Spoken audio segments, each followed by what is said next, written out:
You did test positive for steroids before the bowl game. Did that have anything to do with the fraudulent bars? Do you feel like you created, through steroids, a better player than you should have been? No, because I think the steroid thing got way out of proportion here, because I didn't take steroids in high school. Didn't take them when I first got to... Just take your earpiece off. Yeah, just throw take it it down. off. We're here. We're good. Didn't take them in high school. Didn't take them in college until I got hurt, which was after the Penn State game. Frustrated that the injury wasn't happening. Utilized the advice of some of the ex-players that had played there. Because we've all seen, you can go to the gym and you can get a shoebox full of stuff. Yeah. And I was always very fearful of that. It's like, I'm not going to get that. I don't know where he comes from, and I don't want a giant forehead, and I don't want muscles where I don't need muscles.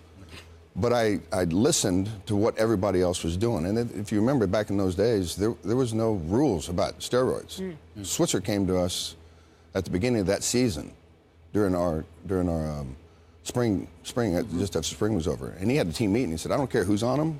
I don't want to know anything, but I'm going to tell you right now, they've implemented a rule. Everybody that's on them, get off. We're going to test everybody at the beginning of the season. They tested everybody at the end of the season, and I listened to everything Coach Switzer said, probably too much so, and absorbed all of it. So whatever he said, I did. Sometimes a little bit too far, but I did it. He tested us at the beginning of the season. We all passed. I wasn't concerned about it because I'd gotten off of them. Orange Bowl comes up. I'm sick. I'm in the infirmary. 3 days in there, food poisoning from going out to L.A. They came in and they demanded, a sample, and I gave them the best that I could, which was about that much of a concentrated level. And long story short, they tagged me for something. It actually wasn't what the doctor had given me. Oh, okay. Then we did a retest. He called me. Switzer called me right away. He said, I thought I told you to get off. I did get off. Well, if you're saying you got off, then I'm going to have you retested. He retested me in December, and I tested clean. And I said, so right there, are we going to fight? He goes, no, we're not going to fight. It's out of my hands. We're not playing for the national championship, and don't worry about it. But as a 20-year-old kid, it was a personal thing to me. I felt betrayed, and I picked the wrong stage to make my statement. You wore the T-shirt. I wore the T-shirt. Yes. National Communists Against Athletes. Yes, you did, and that caused a lot of trouble. Let me go back to the pro career just for a quick second, because before that Monday night game against the Oakland Raiders and Mr. Bo Jackson, you were talking about how you were personally going to sit there and you didn't use the word neutralize, but I'm using that. Obviously, the big play, Bo Jackson runs right over you. He rushed for 221 yards that game, if I remember correctly. That was his birthday. Yeah. I mean, it was a big-time game for him. Wasn't so much of a big-time game for you or the team, because y'all lost, I think it was like 37-14 that night. I want to ask that, in light of the short NFL career that you have, do you ever sit back and contemplate what the bars would have been if you could have had a more successful NFL career? Because based on what I'm hearing from you, a successful NFL career might have been the worst thing for you, as opposed to the best thing, based on what you said that, you've gone through as you've reflected on your life. It's a double-edged sword. I was too full of pride, too full of myself, and so concerned about letting everybody down. I didn't want to let the Seattle Seahawks down. I didn't want to let the town of Seattle down. I didn't want to let my teammates down. I didn't want to let the fans down. And I was also going back to the way I was raised. If you're hurt, you play. And I remember my father, when I was a little kid playing in a playoff game, and he was the coach, and I was running off the field, I'm crying. Get back out there. You ain't coming out. I don't care. We're going to win this game, and if you ain't hurt, you ain't playing. So that's my mental capacity. So I played consciously hurt. Had I not been full of myself, I should have just said, look, guys, I'm not playing this year. I'm going to get a surgery, and I'm going to get it fixed because I want to win a championship here, and I want a career. So hindsight, I wish I'd done that.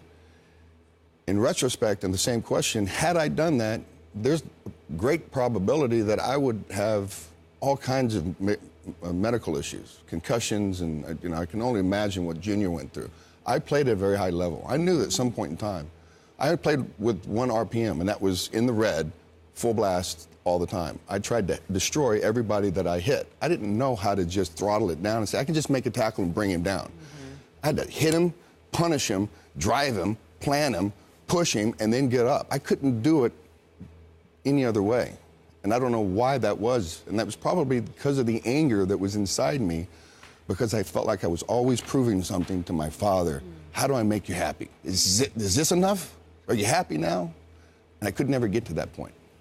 So bring it full circle to today as you watch college football. Let's take the guy who's in the biggest spotlight right now, Jameis Winston. What advice would you give to Jameis right now? Find humility. Find humility. You got a God gift. You're the center target.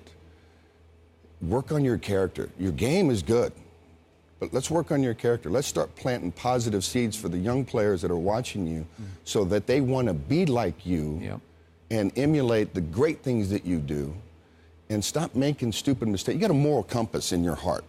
Everybody does. Every human does. And you know right from wrong. When you make a decision, I probably shouldn't have done that, but I got away with it. So the thrill of that is enticing. That's sin. He needs to figure out a way to correct his moral compass. And for me, and I don't like to get into this, but I'm going to do it anyway, the only way that you can correct your moral compass is Jesus is the one who can create and fix your navigational system. And he needs to find that if he didn't have it. Who is Brian Bosworth now, as we let you go?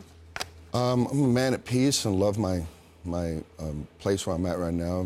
I've got a great relationship working on with my father, with my son. My daughter's a freshman at Oklahoma, so I'm enjoying being a father. Enjoying my life with my wife. Making another movie right now called Do You Believe? We're right in the middle of that right now, so it's another faith-based movie. I'm just blessed being where I'm at. I got a chance to start over, and this is my second chance, and I'm really enjoying it.